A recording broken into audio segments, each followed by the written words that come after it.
રામ યાત્રાનું પ્રથમ વિઘ્ન વ્રતભંગ અને રામ યાત્રાનું બીજું વિઘ્ન સાધનાના પથમાં આજુબાજુનો સમાજ તમારા માટે ગેરસમજ કરશે.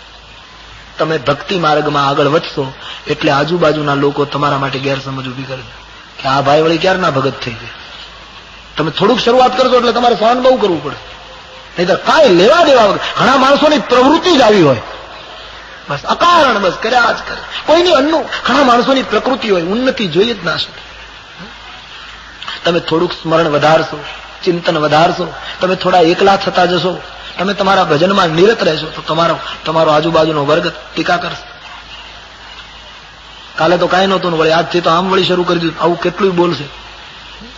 માણસની આવી તમને નથી લાગતું કે માણસ મોટે ભાગે બીજાની ચિંતામાં ઘણી શક્તિ ખર્ચી નાખે, પોતાનું નથી કરતો. બીજો શું કરે છે ને, બીજો ક્યાં જાય છે ને, બીજો શું બોલે છે, એના ઉપર બહુ લોકો લક્ષ આપે. પોતાનું કરો. ગામડામાં તો નહીં, ઘણા શાકભાજી લઈને નીકળે તો બેઠા બેઠા વિચાર કરતા હોય આ શાકભાજી લઈને કેમ નીકળે, તો એને શાક લેવું જ નહીં. ગામડામાં આવું બહુ બને. કોઈની દુકાન બહુ સારી ચાલે ને ગામડામાં તો ઘણા લોકો ઈર્ષા કરે, આ છોકરો કાલ સવારે ચડી પહેરીને ફરતો હતો, એને પેન્ટ પહેરવું જ નહીં, એને ચડી જ પહેરે રાખવી તો જ તને ગમે. પણ બસ આવી ઈર્ષા કરે. કાલ સવારનો છોકરો ચડી પહેરીને ફરતો હતો. સમાજ ગેરસમજ કરશે આજુબાજુ. અને એક વસ્તુ ચોક્કસ કે ભક્તિને માર્ગે ચડશો પછી જેટલા નજીકના હેરાન કરશે એટલા દૂરના નહીં કરે. આ નિયમ છે. આ મકર સંક્રાંતિના તહેવારો હવે આવે છે અને આપણે પતંગ ઉડાડવાનો આપણે ત્યાં રિવાજ. તમારી એવી ઈચ્છા થાય કે તમારા ધાબા ઉપર, તમારી અગાસી ઉપર ચડીને તમે પતંગ ચડાવો તો તમે ચડાવી શકો, પણ તમારી ચડેલી પતંગને કોણ કાપે? બાજુની અગાસી વાળો જ કાપે. કરમસદની પતંગ આનંદ વાળો ન કાપી શકે. કરમસદની પતંગ કરમસદ જ કાપે. આ નિયમ છે. નજીકનો માણસ જ દોર કાપશે. તમારી પતંગ આકાશમાં લહેરાશે, નહીતર આકાશ ક્યાં નાનું છે, ગમે ત્યાં ઉડાડવાની છૂટ છે, પણ કોઈની પતંગ આકાશમાં ઉડે છે ત્યારે બીજો એ નજીકનો એને એમ તમે ભક્તિ માર્ગમાં, આર્થિક બાબતમાં, કોઈ સમાજના કાર્યમાં યા તો કોઈ પણ ક્ષેત્રમાં તમારું જીવનની પતંગ આકાશ તરફ જયારે લહેરાતી હશે, તમે ઉન્નત બનશો, તમે ઊંચાઈને પામશો, ત્યારે તમારો આજુબાજુનો વર્ગ તમારા જીવનની ઉન્નતિને કાપવાની કોશિશ કરશે. આ એક નિયમ છે. આજુબાજુનો સમાજ ગેરસમજ કરે, પણ ભક્તિ પ્રબળ હશે, સત્યનિષ્ઠા પરિપક્વ હશે તો વિરોધ કરનારાઓની સેવા કરવી પડશે. જેમ ગોરાજનો આખો સમાજ સેવક બની, બીજું વિઘ્ન હટી ગયું. ભરતજી એક રાત્રિ ગોહરાજને ત્યાં રોકાયા છે. ગોહરાજ માતાઓને મળે છે, ગુરુદેવને પ્રણામ કરે છે, બધાને ફળાહાર કરાયો. રાત્રિના સમયે ભરતજીએ ગોહરાજને કહ્યું, રામજી અહીં ક્યાં રાત્રિ રોકાયા હતા, એ સ્થાન બતાવો. અને એ શીશંપના વૃક્ષની નીચે ભરતને લઈ ગયા. પરમાત્માની ઝૂંપડી અને દર્ભની પથારી જોઈ ભરતજી રડી પડ્યા. રામજીના ચરણ ચિહ્નોમાં આળોટ્યા છે. આખી રાત્રિ રડ્યા છે. સવારે લોકોને ખબર પડી, બધા જ રામજીની કુટિયાનું દર્શન કરવા ગયા છે. તુલસીદાસજી કહે છે, અનેક નૌકા મંગાવી છે, માતાઓને નવી નૌકાઓમાં બેસાડી સામે કિનારે પહોંચાડ્યા. આખો સમાજ વાહનો જ્યાં પાણી ઓછું હતું ત્યાંથી પાર કરી ગયા. આમ સમાજ સામે કિનારે ગોહરાજ યાત્રામાં સાથે જોડાય. ભરતજીએ વિચાર કર્યો કે અવધથી શૃંગવેર સુધી રથ હતો, પછી રામ નૌકામાં બેઠા હતા, પણ અહીંથી તો ત્રણેય જણ પગે ચાલીને ગયા, અને હવે જો અહીંથી રથમાં બેસું તો સ્વામીનો દ્રોહ કર્યો ગણાય. મારી ભક્તિ સાચી હોય તો મારે મસ્તક ભેર ચાલવું જોઈએ, પગ ઊંચે મસ્તક નીચે. પણ હું રથમાં ન બેસું તો માં નથી માનતી, મને પરાણે રથમાં બેસાડે. ભરતજીએ વિચાર્યું કે પહેલા મેં નિર્ણય કરેલો પણ વ્રતમાં ભંગ થયો, કારણ કે મારું વ્રત જાહેર થઈ ગયું. ભરતજીએ ગંગાને કિનારેથી સુધારો કર્યો. આટલા બધા માણસોમાં કોને ખબર ભરત ક્યાં ચાલે, એટલે લોકોને ચાલવા દઉં, કોઈને ખબર ન પડે એમ ચાલુ. મારા વ્રતની કોઈને ખ્યાલ ના આવે, છુપાવ્યું હોય. સુધારો કરી દીધો. ગોહરાજ, ભરત અને શત્રુઘ્ન ત્રણ જણ વનની અંદર એકલા ચાલ્યા. લોકોને ખબર નથી, અમુક ઘોડેસવારોને ખબર છે. એમણે ભરતજીને વારંવાર કહ્યું કે તમે રથ ઉપર બેસો. બોલે ના, કોઈને કહેશો નહીં. પ્રયાગની યાત્રા ભરતજીએ પેદલ કરી. પહેલી વાર ભરતજી નીચે ચાલ્યા. એ પ્રયાગમાં ગયા, ત્યાં બધાને ખબર પડી. માં કૌશલ્યા દોડ્યા, ભરતના પગની સામે જોયું કે જલકા જલકત પાયન કૈસે પંકજ કોશ ઓંસકન. ભરતના પગમાં ફૂલ્લાઓ પડી ગયા, કાંટાઓ વાગ્યા છે. માના નેત્રમાં આંસુ આવ્યા.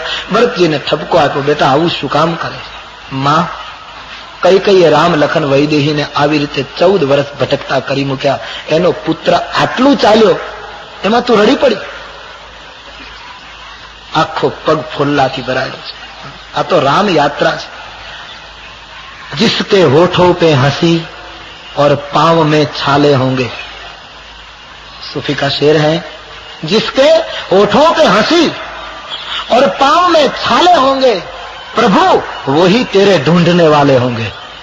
जिसके होठों पे हंसी और पांव में छाले होंगे प्रभु वही तेरे ढूंढने वाले. સત્યના ઉપાસકો તો એ હશે કે પગ ચિરાઈ ગયા હશે અને મુખ ઉપર મુસ્કાન હશે. સૌએ ત્રિવેણીમાં સ્નાન કર્યું છે. ભરતજી ત્રિવેણી સંગમને કિનારે ઉભા છે અને શ્યામ અને ગૌર, ધવલ અને શ્યામલ હિલોરા જોઈ રામ લક્ષ્મણની યાદ થઈ. ભરતજી પ્રયાગરાજની પાસે માંગણી કરે છે. માંગુ ભીખ ત્યાગી નિજ ધર્મ, આરત કાગન કરગી કુકર્મ. પ્રયાગરાજ ને, ગંગા, યમુના અને સરસ્વતીને ભરતજી કહ્યું, ક્ષત્રિય છું, મારાથી મંગાય નહીં, પણ આજ સ્વધર્મ છોડીને હું તમારી પાસે ભીખ માંગુ છું. નિજ ધર્મ છોડીને ભીખ માંગુ. ભરતજી ગંગાને એમ કહે છે કે તમે ભગવાનના ચરણમાંથી નીકળ્યા છો, રામજીના ચરણમાંથી તમે નીકળ્યા છો, એટલે તમે રઘુકુળની પુત્રી ગણાવો અને પુત્રીની પાસે મંગાય નહીં, પણ આજ હું મારો ધર્મ છોડીને ભીખ માંગુ છું. યમુનાજીને કહ્યું, યમુનાજી તમે સૂર્ય પુત્રી છો અને અમારું કુળ સૂર્યનું છે, એટલે તમે અમારા કુળની પુત્રી ગણાવો અને પુત્રી પાસે મંગાય નહીં, છતાંય માંગવું ભીખ ત્યાગી નિજ ધર્મ. હું મારો ધર્મ છોડીને માંગુ છું. દુખી માણસ શું ભૂલ ન કરે, પણ હે ત્રિવેણી મૈયા, મારે શું જોઈએ છે હું તમને કહું. અર્થન ધર્મન કામ રુચિ અને ગતિ ન ચાહવું નિર્વાણ, જન્મ જન્મ રતિ રામ પદ યહ વરદાન આન. ભરતજી કહે, મારે અર્થ પણ નથી જોઈતો, મારે ધર્મની પણ ચિંતા નથી. લોકો મને ધાર્મિક કહે ના કહે કોઈ પરવા નહીં, મારે સંસારના સુખની ઈચ્છા નથી. અને હે ત્રિવેણી, મારે મુક્તિ પણ નથી જોઈતી. ન મોક્ષસ્યાકાંક્ષા ન ચ વિભવ વાંછાપી ચન્મે ન વિજ્ઞાનાપેક્ષા શશિમુખી સુખેચ્છાપી પુનઃ. ભગવાન શંકરાચાર્ય, મારે મુક્તિ પણ નથી જોઈતી. મારે તો જન્મ જન્માંતર સુધી રામ ચરણમાં રતિ દિન દિન બઢો, આ સિવાય બીજું કઈ નથી જોઈતું. પ્રયાગમાંથી વાણી નીકળી છે, હે ભરતજી, જે માંગણી અમારે તમારી પાસે કરવી જોઈએ, માંગણી તમે અમારા પર. પ્રેમ દાન તો સંત કરી શકે. ધન્ય હો મહારાજ, વાણીને સફળ કરી છે પ્રયાગરાજે. આખા સમાજને લઈ ભરતજી ભરદ્વાજ ઋષિના આશ્રમમાં આવ્યા છે. ભરદ્વાજજીએ બહુ સ્વાગત કર્યું. ભરતજી જયારે પોતાની જાતને પેલી કહેવા લાગ્યા, હું કઈ નો દીકરો, મારે લીધે આ બધું થયું, ત્યારે ભરદ્વાજજીએ કહ્યું, ભરતજી કઈ કહેવાની જરૂર નથી, અમને બધી ખબર છે. ભરતજી તમારા વખાણ કરવા માટે નથી કહેતા, પણ વર્ષોથી સાધના કરતા હતા, એનું ફળ રામ દર્શન. થોડા દિવસ પહેલા રામ અહીં આવી ગયા, અને રામ ગયા પછી અમે વિચાર કરતા હતા કે રામ દર્શનનું ફળ શું મળશે. આજ એનો જવાબ મળ્યો, તેહી કર ફલ પુનિ દર્શ તુમારા. રામ દર્શનનું ફળ હે સંત તમારું દર્શન. ભરતજીનું ગૌરવ વધાર્યું છે. એક રાત્રિ મુકામ પ્રયાગમાં થયો છે. ભરદ્વાજ ઋષિને થયું, રામ આવ્યા ત્યારે તો તપસ્વી બનીને આવ્યા હતા, એટલે એને કુટિયામાં ઉતારો આપ્યો, પણ ભરતજી તો રાજ્યના વારસદાર છે, રાજકુમાર છે. આના પ્રમાણે બધી વ્યવસ્થા હોવી જોઈએ, જેવો દેવ તેવી પૂજા હોવી જોઈએ. એટલે ભરદ્વાજજી વિચાર કરવા લાગ્યા. રિદ્ધિ સિદ્ધિ પ્રગટ થઈ છે, અમને હુકમ કરો, અમે ભરતની મહેમાન ગતિ કરી. રામાયણમાં લખ્યું છે, એટલો વૈભવ ઉભો કર્યો જે ઇન્દ્રના લોકમાં ન હોય.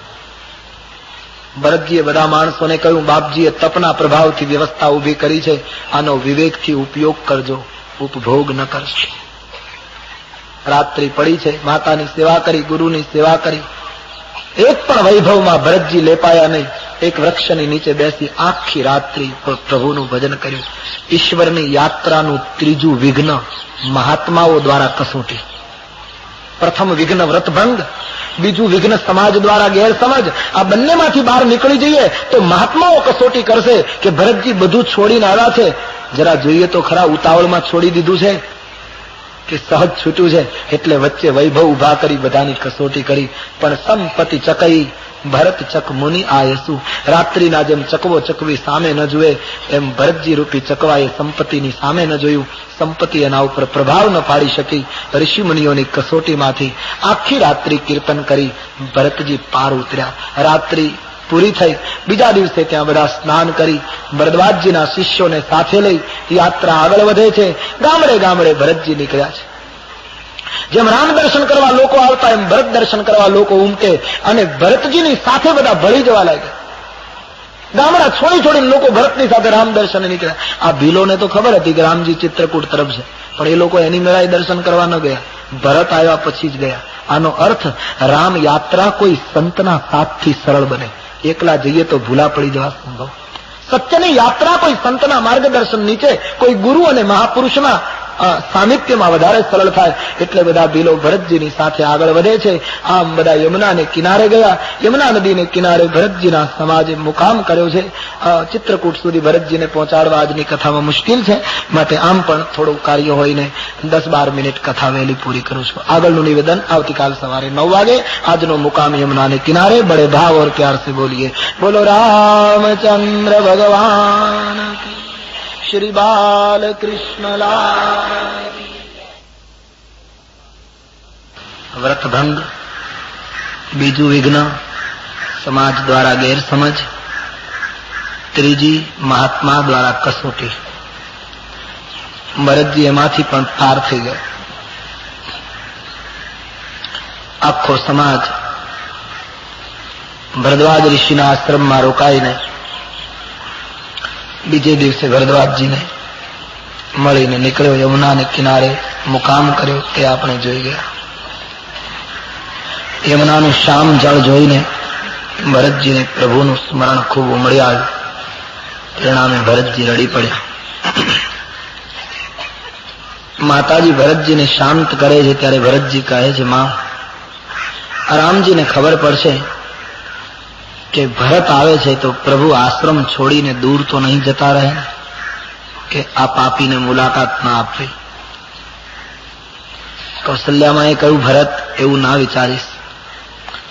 રામને ખબર પડશે ને કે ભરત આવે છે તો રામ જ્યાં હશે ત્યાંથી તને લેવા માટે સામે દોડશે. હિંમત આપે છે. યમુનાને કિનારેથી યાત્રા આગળ વધે. આંખમાં અશ્રુ, મુખ પર રામનું અખંડ સ્મરણ, હૃદયમાં પ્રેમ જડને ચેતન બનાવે, ચેતનને જડ બનાવે. આવો એક પ્રેમનો પ્રવાહ વનની અંદર શરૂ થયો છે. ભીલ લોકો સાથે ભળવા લાગ્યા છે. તમામ લોકો ચિત્રકૂટ તરફ જઈ રહ્યા છે. રસ્તામાં કોઈ ઋષિમુનિઓ ભીલો મળે, ભરતજી મહાત્માઓને પૂછે, ભીલોને પૂછે, તમે રામજીને જોયા છે? કોઈ ભીલ એમ કહે કે અમે થોડા દિવસ પહેલા લાકડા કાપીને આવતા હતા, રસ્તામાં રામજીના દર્શન થયેલા. જે ભીલ કહે અમને રામના દર્શન થોડા દિવસ પહેલા થયેલા, એ ભીલના ચરણમાં ભરતજી વંદન કરે છે.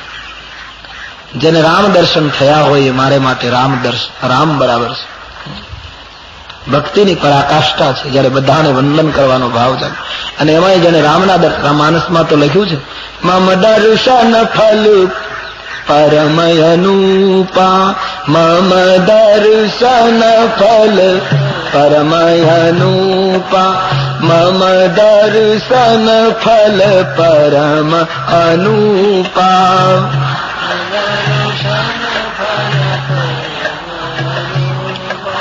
જીવ પાવનિજ સહજ સ્વરૂપા, જીવ પાવનિજ સહજ સ્વરૂપા. ઈશ્વરનું દર્શન કરનારને ભરતજી ભગવાન માનીને વંદન કરે છે. આમ પ્રેમ સિંધુ ભરતજી, પ્રેમ મૂર્તિ ભરતજી આગળ વધે છે. આ ભરતનો પ્રેમ જોઈ દેવરાજ ઇન્દ્ર અકળાયો છે. ઇન્દ્રને ચિંતા થઈ કે આ ભરતજી જો ચિત્રકૂટ જશે તો રામજીને ચોક્કસ પાછા લઈ આવશે અને આપણી બનાવેલી બાજી બગડી જશે. તેથી ઇન્દ્રએ બૃહસ્પતિના પગ પકડીને કહ્યું, બાપજી, કોઈ પણ ઉપાય કરી અને વિઘ્ન નાખો જેથી કરીને ભરત અને રામની મુલાકાત ન થાય. ભરતજી પહોંચશે તો અમારી બાજી બગડશે.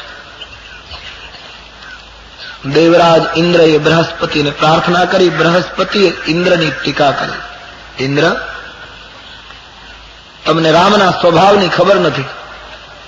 ખુદ રામજીનો અપરાધ તમે કરશો તો કદાચ રામ તમને માફ કરશે, પણ રામના સંતનો, રામના ભક્તનો જો અપરાધ કરશો તો રામના ક્રોધાગ્નિમાં બળીને ભસ્મ થઈ જશે.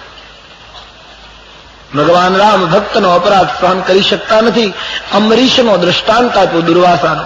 દુર્વાસાએ અંબરીશનો અપરાધ કર્યો તો ભગવાને સુદર્શન ચક્ર ચડાવ્યું. ઇન્દ્રને ઠપકો આપ્યો છે, રઘુવર ભક્તનું અકાર્ય ઈચ્છીશ નહીં.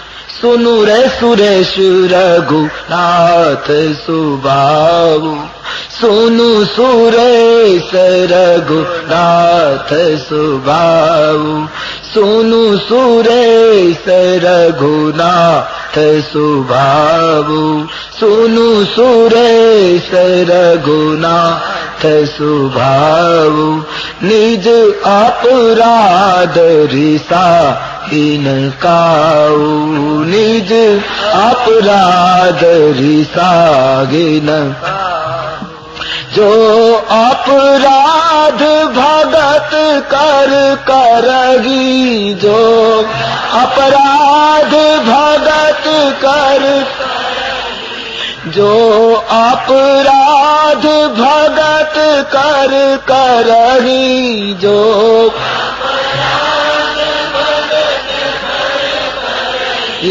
રામ રોષ પાવક સો જરઈ, રામ રોષ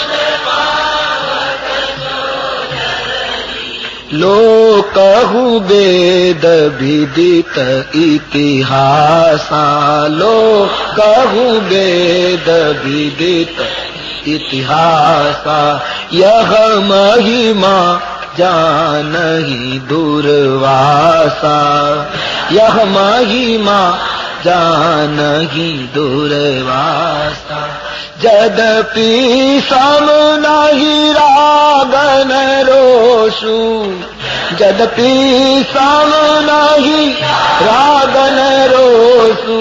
गहि न पाप पुण्य गुण दोषु, गहि न पाप पुण्य गुण.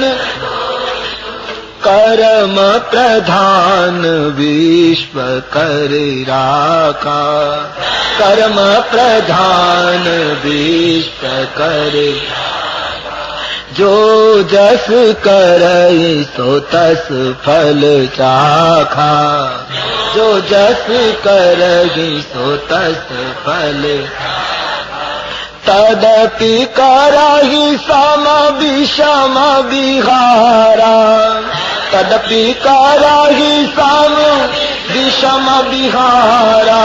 भक्त भक्त हृदय अनुसारा, भक्त भक्त हृदय अनुसारा. सुनु सुरेश रघुनाथ सुबाऊ, सुनु सुरेश रघुनाथ सुबाऊ.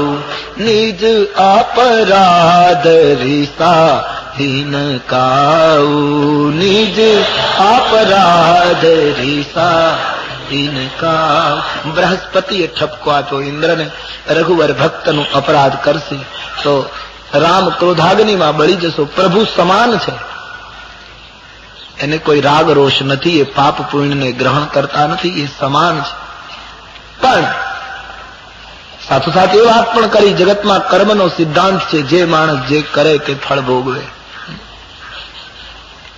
ઈશ્વર સમાન છે. મહાત્માઓ એમ માને છે અને એ હકીકત છે, ઈશ્વરના વ્યવહારમાં ભેદ હોય પણ ભાવમાં ભેદ ન હોઈ શકે. તદપી કરહી સમ વિષમ બિહારા. જેમ માં 3 વર્ષના બાબાને જન્મ આપે અને 23 વર્ષના બાબાને જન્મ આપે તો એ બંનેને પીરસવામાં માં વ્યવહાર ભેદ કરશે. 3 વર્ષનાને અમુક પીરસશે, 23 વર્ષના અમુક પુરુષ છે. એક જ એ માં, બંનેની એક જ માતા છે, પણ છતાં એનો દેખાવમાં વ્યવહાર ભેદ હશે, પણ એનો અર્થ એ નથી માતાના કોઈ ભાવમાં ભેદ છે. ભક્તની ગતિ પ્રમાણે પરમાત્મા સમ વિષમ વ્યવહારમાં દેખાય છે. માટે રઘુવર ભક્તનું જો અકાર્ય ઈચ્છીશ ઇન્દ્ર તો રામ ક્રોધાગ્નિમાં બળી જશે. રામ ભક્ત એ રામનો પડછાયો હોય છે. માટે ભરતનું સ્મરણ કરો. બૃહસ્પતિનો ઠપકો મળતા ઇન્દ્ર ચૂપ થઈ ગયા છે. રામ યાત્રાનું આ ચોથું વિઘ્ન, સૂરી તત્વો દ્વારા અવરોધ. સાધના પથમાં સંતો એમ કહે છે અને એ હકીકત છે કે તમે ખૂબ સાધના તરફ આગળ વધો તો આસુરી તત્વો તો વિઘ્ન કરશે, પણ સૂરી તત્વો પણ વિઘ્ન કરશે. इंद्रिय सुरनन ज्ञान सुहाय. उत्तरकांड में लिखा है इंद्रियों देवताओं ने ज्ञान प्रिय नहीं. एक एक इंद्रियों द्वार पर एक एक देव बैठो छे. तुलसी कहे ए साधक ने ज्ञान दीप प्रगटे एना पहला विषय नो पवन लावी अनेक वार एने अंधकार में डुबाड़वानी कोशिश करे. देवताओं कोई मानस राम सुधी पहुंचे एम इच्छता नहीं. सूरी तत्वों पण विघ्न करे. જેમ પાપ ઈશ્વરના માર્ગમાં વિઘ્ન કરતા છે એમ પુણ્યનો ઘમંડ પણ ઈશ્વર પાસે પહોંચતા અટકાવે છે. અને તેથી ચોથું વિઘ્ન છે સૂરી તત્વોનું. તુલસીદાસજી લખે, રામાયણમાં કથા આવે છે, હનુમાનજી શ્રી સીતાજીની તલાશ લેવા નીકળ્યા ત્યારે દેવતાઓએ સુરસાને મોકલી છે હનુમાનજીની કસોટી કરવા માટે. સૂરી તત્વો સતત અવરોધ કરશે. પણ ભરતજી જેવી સાધના હશે, ભરતજી જેવો ઉત્તમ રામ પ્રેમ હશે તો સૂરી તત્વોને પણ પસ્તાવવું પડશે. દેવતાઓ ભરતજીની ઉપર વાદળાથી છાયા કરવા લાગ્યા. ધરતી કુશકંટક લેવા લાગી. ત્રિવિધ પવન વહેવા લાગ્યો. પ્રકૃતિ ભરતની સેવા કરવા લાગી. દેવતાઓને થયું રઘુવર ભક્તની સેવા કરીએ તો આપણું ધાર્યું થશે, બાકી વિરોધ કરવામાં બૃહસ્પતિએ કહ્યું એમ થશે. આમ પ્રકૃતિ ભરતજીની સેવા કરે. આ રીતે ભરતજી આગળ વધી રહ્યા છે. જળથળ જોઈને એક જગ્યાએ મુકામ કર્યો છે.